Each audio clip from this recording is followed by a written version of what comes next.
Hello, welcome to study with Rahul. मैं राहुल आप लोगों का तहे दिल से स्वागत करता हूं। आज हम लोग पढ़ते एक नए सेशन की तरफ, जो कि आत्मनिर्भर भारत के बारे में यानी ऑपरेशन टुस्ट के बारे में आज हम लोग पढ़ने वाले हैं। तो बढ़ते हैं आज की सेशन की तरफ। कोरोना संकट के बाद भी दुनिया में जो स्थिति बन रही है उसे भी हम देख रहे हैं। जब इन दोनों कालखंडों को भारत के नजरिए से देखते हैं तो लगता है 21वीं सदी भारत का हो। यह हमारा सपना ही नहीं, हम सबकी जिम्मेदारी है। लेकिन इसका मार्ग क्या होगा? विश्व की आज की स्थिति हमें सिखाती है कि इसका मार्ग एक ही है, आत्मनिर्भर भारत। आज हम लोग जो टॉपिक कवर करने वाले हैं, सबसे पहले आत्मनिर्भर योजना क्या है, उसके बाद योजना के उल्लेखनीय तथ्य के बारे में जानकारी प्राप्त करेंगे। फिर हम लोग 20 लाख करोड़ रुपए के राहत पैकेज का विभाजन का आधार पढ़ेंगे। देन रिजर्व बैंक की भूमिका, देन ऑपरेशन टुस्ट के बारे में। फिर उसके बाद हम लोग कर्मचारी भविष्य निधि संगठन ईपीएफओ में किए गए बदलाव, एनबीएफसी के लिए तरलता का हम लोग आज अध्ययन करेंगे। तो बढ़ते हैं आज के सेशन की तरफ। सबसे पहले प्रधानमंत्री 12 मई को राष्ट्र के नाम अपने संबोधन में आत्मनिर्भर भारत का जिक्र करते हुए कहा कि हमारे यहाँ शास्त्रों में कहा गया है, ऐसा पंथ यानी यही रास्ता है आत्मनिर्भर भारत। इसके अतिरिक्त उन्होंने अर्थव्यवस्था को पुनर्जीवित करने के लिए आत्मनिर्भर भारत योजना अभियान के तहत 20 लाख करोड़ रुपए के आर्थिक पैकेज का ऐलान किया, जो कि देश की कुल जीडीपी का लगभग 10% है। आत्मनिर्भर योजना क्या है, इसके बारे में हम लोग पढ़ते हैं। किसी भी देश के विकास में और उसे आत्मनिर्भर बनाने के लिए मुख्यतः 5 चीजों की आवश्यकता होती है। फर्स्ट, अर्थव्यवस्था यानी इकोनॉमी। दूसरा, आर्थिक आधारिक संरचना यानी बेटर इंफ्रास्ट्रक्चर। तीसरा, प्रणाली यानी सिस्टम। चौथा, जनसंख्यांकी यानी वाइब्रेंट डेमोग्राफी। और जो सबसे महत्वपूर्ण, मांग और आपूर्ति यानी डिमांड एंड सप्लाई चेन। योजना के उल्लेखनीय तथ्य, इस अभियान के अंतर्गत देश के मजदूर, श्रमिक, किसान, लघु उद्योग, कुटीर उद्योग, मध्यम वर्गीय उद्योग सभी पर विशेष ध्यान अथवा बल दिया जाएगा। आत्मनिर्भर भारत अभियान के लाभार्थी देश का गरीब नागरिक, श्रमिक, प्रवासी मजदूर, पशुपालक, मछुआरे, किसान, संगठित क्षेत्र व असंगठित क्षेत्र के व्यक्ति, काश्तकार, कुटीर उद्योग, लघु उद्योग, मध्यम वर्गीय उद्योग वाले लोग शामिल हैं।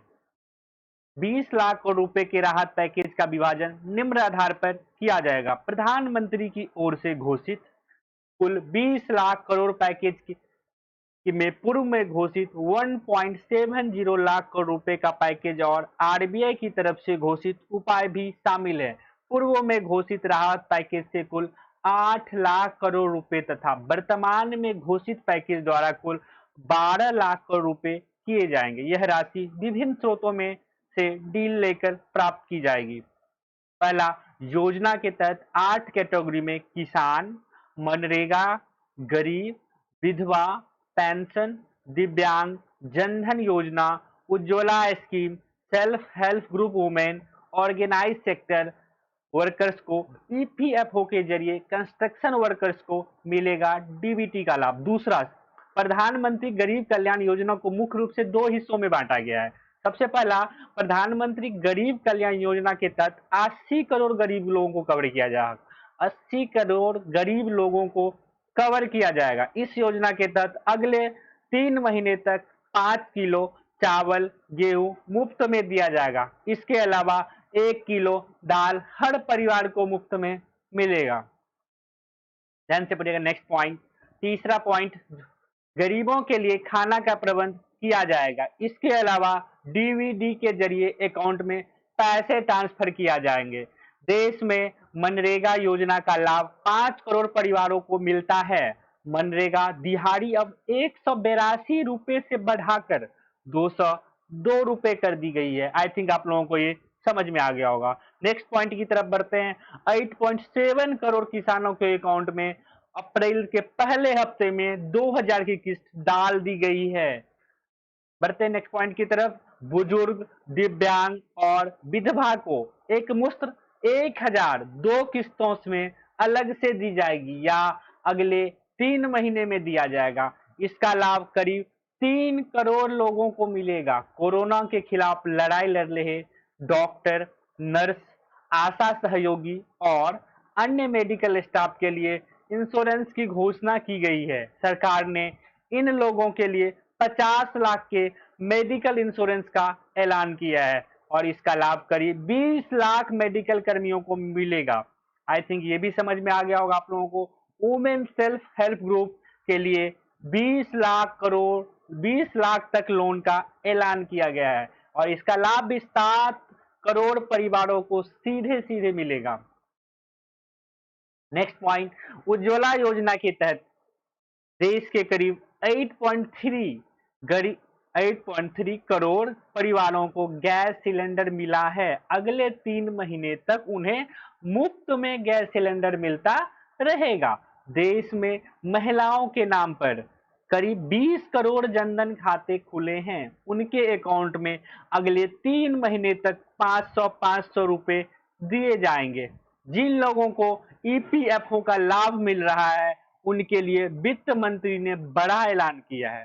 जिन लोगों को ईपीएफओ का लाभ मिल रहा है उन लोगों के लिए वित्त मंत्री ने बड़ा ऐलान किया है। अगले 3 महीने तक सरकार एम्प्लॉय दोनों का हिस्सा बेसिक सैलरी का 24% जमा कर लेगी और यह उन कंपनियों पर लागू होगा जहां कम से कम एम्प्लॉय जहां 100 से कम एम्प्लॉय काम करते हैं और 90% एम्प्लॉय की सैलरी 15,000 से कम है। आई थिंक ये भी आप लोगों को समझ में आ गया। बढ़ते नेक्स्ट पॉइंट की तरफ। हालात के मद्देनजर सरकार ने ईपीएफओ के नियमों में ढील दी है। एम्प्लॉय अपनी पीएफ अकाउंट से 75% तक निकासी कर सकता है। हालांकि यह 3 महीने की सैलरी से कम होनी चाहिए। नेक्स्ट पॉइंट, कंस्ट्रक्शन क्षेत्र में काम करने वाले और संगठित मजदूरों के लिए भी सरकार ने बड़ा ऐलान किया है। ऐसे मजदूरों की संख्या 3.5 करोड़ के करीब है। वित्त मंत्री ने राज्य सरकार से कहा है कि वे इसके लिए बनाए गए 31,000 करोड़ रुपए के फंड का उचित इस्तेमाल करें। नेक्स्ट पॉइंट, इसके अलावा सरकार ने डिस्ट्रिक्ट मिनरल्स फंड की भी घोषणा की है। केंद्र राज्य सरकारों से अपील की है कि वे इस फंड का इस्तेमाल मेडिकल टेस्टिंग, स्क्रीनिंग और हेल्थ केयर के लिए करें। ठीक है, तो नेक्स्ट पॉइंट की तरफ बढ़ते हैं। इसमें अब नेक्स्ट पॉइंट की तरफ हम लोग बढ़ते हैं तो रिजर्व बैंक की क्या भूमिका है, रिजर्व बैंक का नेक्स्ट स्टेप क्या है, इसके बारे में हम लोग जानकारी प्राप्त करते हैं। तो बढ़ते हैं, पढ़ते हैं। रिजर्व बैंक द्वारा विभिन्न कदम लिए गए हैं। रिजर्व बैंक द्वारा विभिन्न कदम लिए गए हैं ताकि सरलता में वृद्धि हो सके, जैसे कि एनपीओ के नियम में आसान करने, बैंकों द्वारा डिविडेंड के भुगतान पर रोक लगाने, रिवर्स रेट को 0.25 घटाने और एनबीएफसी के लिए तरलता बढ़ाने जैसे उपायों की घोषणा की है। और हम यहाँ पे फिर से बताना चाहेंगे कि फिर से रिवर्स रेट 40 बेसिक पॉइंट कम कर दी गई है रिजर्व बैंक के द्वारा। इससे पहले रिजर्व बैंक ने 27 मार्च को रेपो रेट 0.7% घटाने के साथ कई घोषणाएं की थी। 1 मार्च से 14 अप्रैल तक रिजर्व बैंक ने सिस्टम में 1.2 लाख करोड़ रुपए की तरलता बढ़ाई है। यह उपाय इसलिए जरूरी है क्योंकि लॉकडाउन के चलते ज्यादा तक आर्थिक गतिविधियां बंद हो गई है और ये बहुत बड़ा कदम है रिजर्व बैंक के द्वारा। आगे आने वाले टाइम में रिजर्व बैंक और कुछ रिवर्स रेपो रेट कम कर सकते हैं। ठीक, बढ़ते हैं नेक्स्ट पॉइंट की तरफ। आरबीआई गवर्नर शक्तिकांत दास ने रिवर्स रेपो रेट में 25 बेसिस पॉइंट की कटौती की है। ये पहले की गई थी लेकिन अभी 40 बेसिस पॉइंट फिर से कटौती कर दी गई है। मौजूदा समय में रिवर्स रेपो रेट 4 से घटकर 3.75 यानी प्रतिशत किया गया है। 1 महीने में रिवर्स रेट में दूसरी बार कटौती की गई है। नेक्स्ट पॉइंट, आरबीआई के अनुसार भारत का विदेशी मुद्रा भंडार का स्तर $476.05 अरब डॉलर है।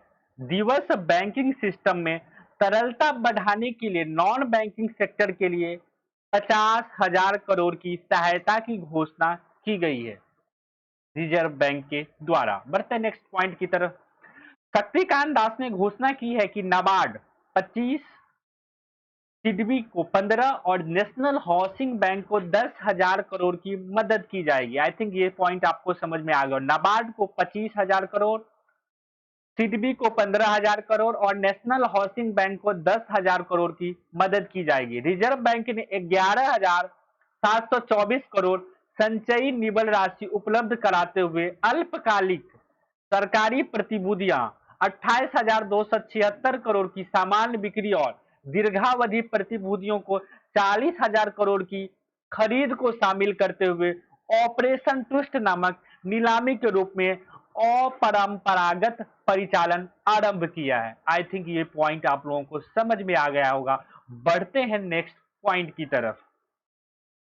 ऑपरेशन ट्विस्ट क्या है इसके बारे में हम लोग पढ़ते हैं। ऑपरेशन ट्विस्ट पहली बार 1961 में अमेरिकी डॉलर को मजबूत करने और अर्थव्यवस्था में नकदी प्रवाह को प्रोत्साहित करने के लिए लाया गया था। यह 1961 में अमेरिकी डॉलर को मजबूत करने के लिए लाया गया था। नेक्स्ट पॉइंट, ऑपरेशन ट्विस्ट के अंतर्गत केंद्रीय बैंक दीर्घ अवधि के सरकारी ऋण पत्रों को खरीदने के लिए अल्पकालीन प्रतिभूतियों की बिक्री से प्राप्त आय का उपयोग करता है, जिससे लंबी अवधि के ऋण पत्रों पर ब्याज दरों के निर्धारण में आसानी होती है। ऑपरेशन ट्विस्ट में अल्पकालीन प्रतिभूतियों को दीर्घकालीन मतलब कम समय के लिए प्रतिभूतियों में परिवर्तित किया जाता है। आई थिंक आप लोगों को समझ में आया होगा। नेक्स्ट पॉइंट की तरफ बढ़ते हैं। चल निधि को मजबूत करने और वित्तीय स्थितियों को सरल बनाने के लिए 20 मार्च को 10,000 करोड़ और 24 मार्च तथा 26 मार्च दोनों को 15,000 करोड़ का खुला बाजार खरीद परिचालन आयोजित किया गया। बढ़ते हैं नेक्स्ट पॉइंट की तरफ। जिन ग्राहकों ने कर्ज पर मोरेटेरियम की सुविधा दी है उनके कर्ज का स्टेटस मोरेटेरियम की अवधि में नहीं बदलेगा। इससे मोरेटेरियम लेने वाला गला वाले ग्राहक अगर 180 दिनों तक कर्ज नहीं लौटाते हैं तब भी उनका खाता एनपीए नहीं माना जाएगा।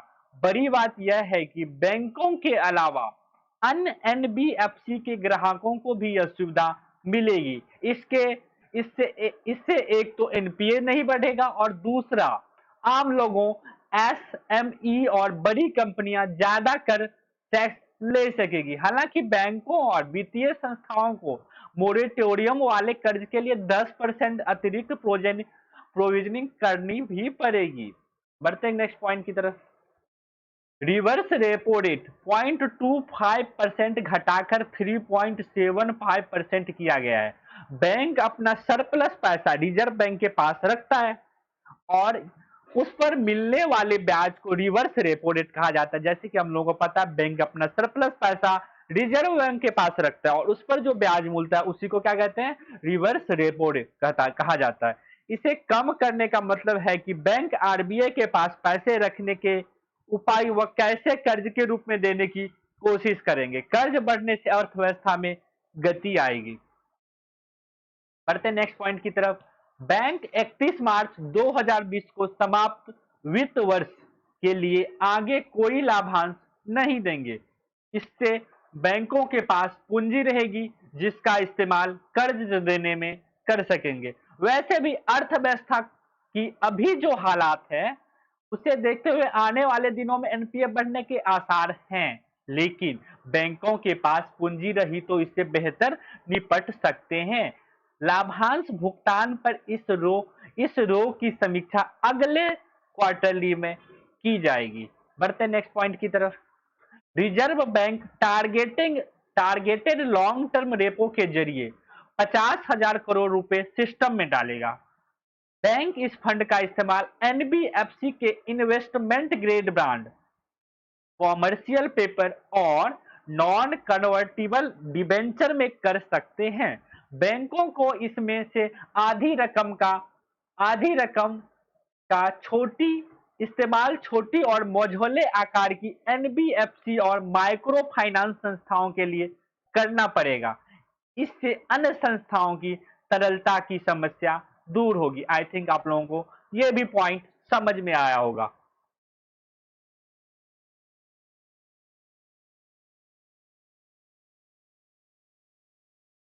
नेक्स्ट पॉइंट की तरफ, नाबार्ड, सिद्धि और नेशनल हाउसिंग बैंक को 50,000 करोड़ रुपए की विशेष रिफाइनेंसिंग सुविधा दी जाएगी। इन संस्थाओं को यह कर्ज रेपो रेट पर यानी काफी सस्ता मिलेगा। यह संस्थान कर्ज की रिफाइनेंसिंग करते हैं। यह फंड मिलने से अब वे ज्यादा कर्ज की रिफाइनेंसिंग कर सकेंगे। कृषि और ग्रामीण क्षेत्रों को कम ब्याज वाला ज्यादा कर्ज मिलेगा। बढ़ते नेक्स्ट पॉइंट की तरफ, हाउसिंग फाइनेंस कंपनियों की दिक्कतें भी कम होगी। 50,000 करोड़ में से 25,000 करोड़ नाबार्ड, 10,000 करोड़ एनएचबी और 15,000 करोड़ सीडीबी के लिए है।